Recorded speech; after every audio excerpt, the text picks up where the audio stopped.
4-3-3 is undoubtedly the most popular formation used in the modern game.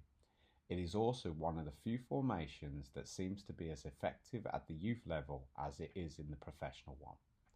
Although each system in soccer has its own strengths and weaknesses, the 4-3-3 appears to be the formation of choice for many coaches, regardless of their experience or level of play. In this video, we will explore the 4-3-3 in detail. We will answer the question of why the 4-3-3 formation is so popular and discuss the strengths and weaknesses associated with using it.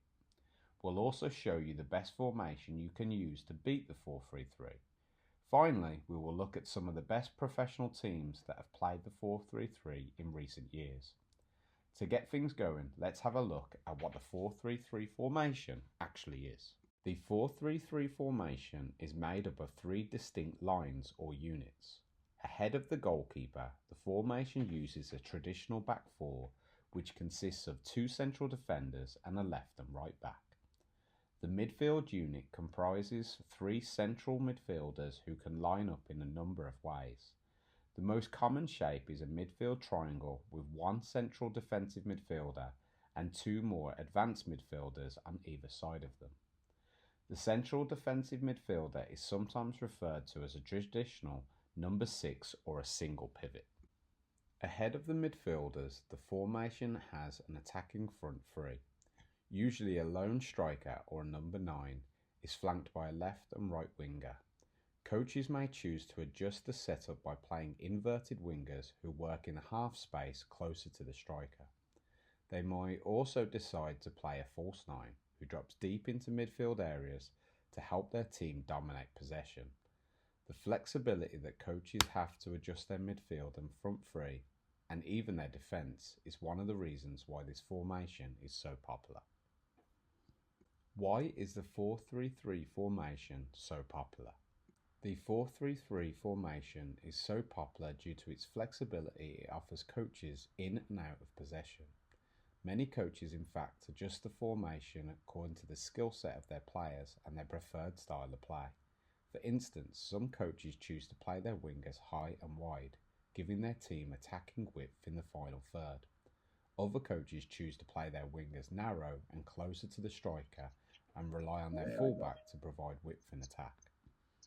A great example of two teams who play the 4-3-3 in very different ways was Jurgen Klopp's Liverpool and Pep Guardiola's Manchester City.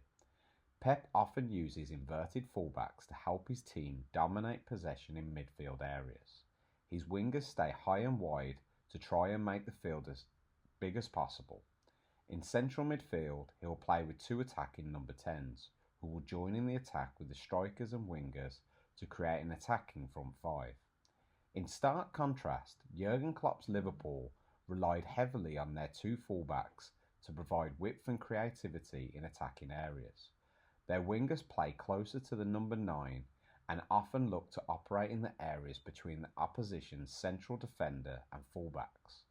Their midfield three work together as a compact and energetic pressing unit, applying pressure to the ball in all areas of the field. Both teams are playing the 4-3-3 to great success, but they are both doing it very differently. 4-3-3 formations, strengths and weaknesses. Strengths. One of the main strengths of the 4-3-3 is the balance and strength the formation offers in all areas of the field. The spine of the team consists of two centre-backs, three central midfielders and a striker. This strong spine means a team can confidently dominate possession in the field's defensive, middle and attacking thirds. Equally, with a fullback and a winger on each side of the pitch, the team is well balanced to provide attacking threats and defensive stability in wide areas.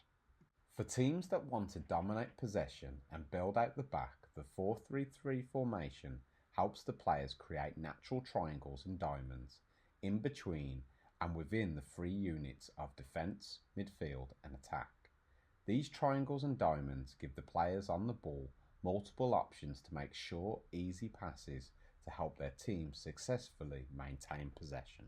Utilising three central midfielders provides the opportunity to outnumber or at least match an opponent in the important central areas. A false 9 can tip the balance even further in a team's favour if they are looking to achieve overloads and control the tempo of a game.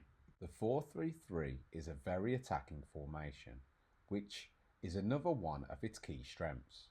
Regardless of whether a coach encourages their fullbacks to join the attack or puts the emphasis on two of the central midfielders to join the front three, a 4-3-3 playing team will often end up with a front line of 5 attacking players, which can be overwhelming for even the most experienced and organised defence.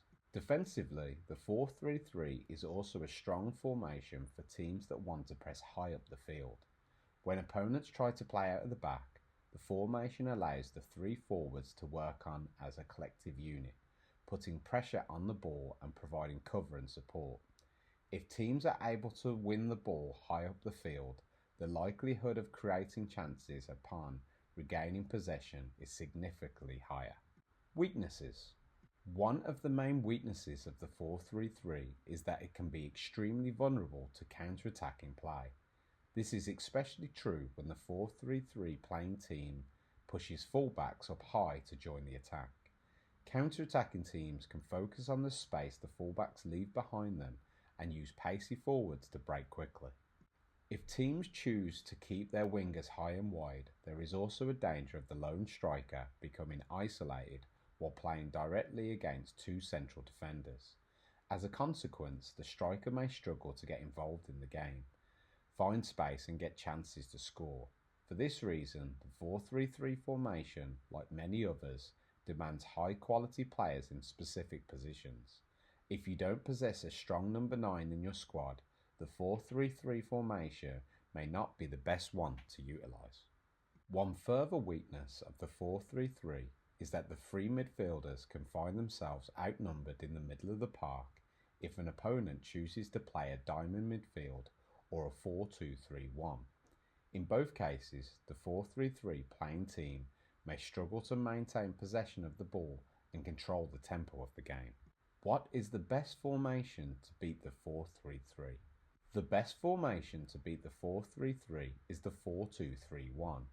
In the 4-2-3-1, teams can outnumber their opponents in the central midfield area by having their attacking right and left midfielders drop in behind the striker, essentially playing them in 2 free roaming number 10 roles. In addition, the 4-2-3-1 playing team's fullbacks can join in the attack to pin their opposition's numbers back. This can make it difficult for a 4-3-3 playing team to imprint their normal style on the game. What teams use the 4-3-3 formation? With so many teams using the 4-3-3 formation, it is not difficult to find examples of professional coaches who utilise it to great effect. That being said, some do it better than others. Next, we will talk about the absolute best teams to have played the 4-3-3 formation. Pep Guardiola's Barcelona. During Guardiola's highly successful period as a coach of Barcelona, Guardiola led perhaps the most iconic 4-3-3 playing team of all time. Wingers Messi and Thierry Henry terrorised defences on the wing, whilst their midfield 3 of Xavi, Busquets and Iniesta dominated possession as the team made tiki-taka soccer a worldwide phenomenon. Jurgen Klopp's Liverpool. Jurgen Klopp's heavy metal football has brought success back to Liverpool FC, and they are now one of the world's most exciting teams to watch. Klopp utilised incredibly aggressive attacking fullbacks that play high up the pitch, providing width and flair. His midfield and forward 3 have relentless energy and play a high pressing game that suffocates defences. It's fast, it's furious, and it's fantastic to watch.